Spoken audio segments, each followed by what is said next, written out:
Lo que más me apasiona sobre trabajar la madera es la sensación de crear cosas útiles y con materiales naturales. Es una pasada. Estamos tan acostumbrados a abrir envoltorios de plástico y tener todo hecho que partir de un trozo de madera y crear algo es una sensación increíble. Y además, si lo haces bien, va a durar 150 o 200 años. Y luego me gusta mucho que la madera es un material que está vivo. Dos tablones exactamente iguales, que parecen iguales, cuando los empiezas a trabajar te cuentan una historia distinta.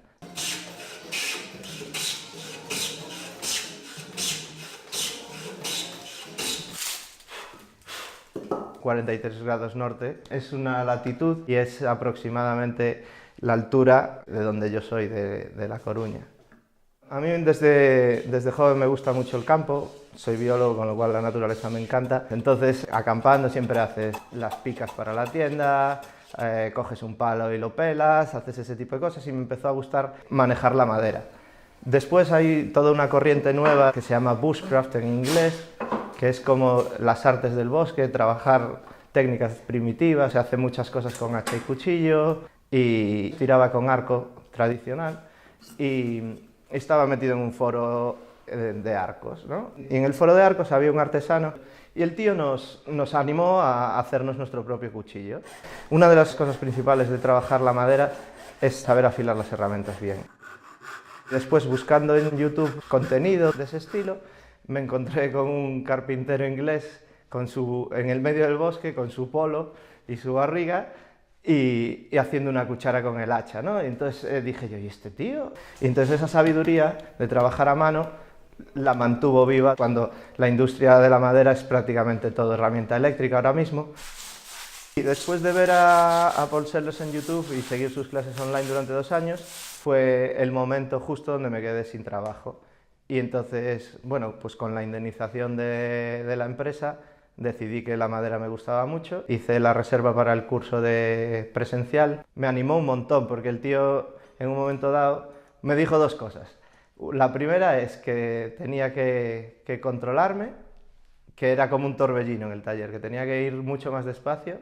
Y la segunda me dijo que podía hacer lo que quisiera, que tenía una habilidad brutal con las manos.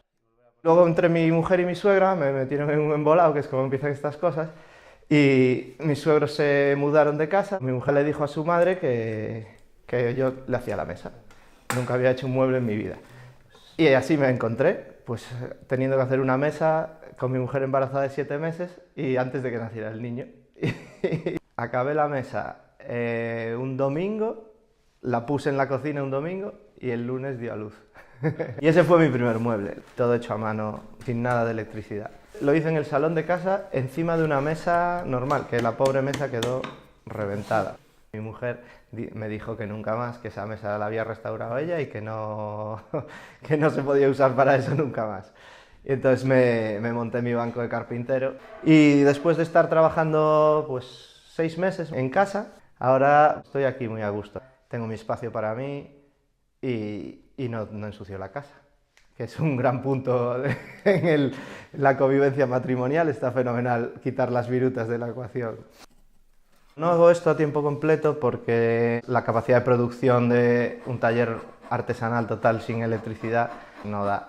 Entonces trabajo de visitador médico en los hospitales de Madrid.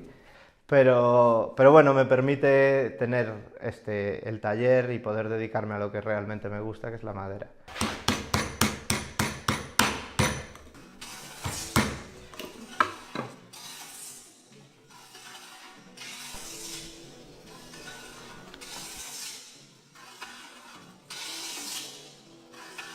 Y mi sueño como carpintero sería hacerme un barco de madera, antiguo.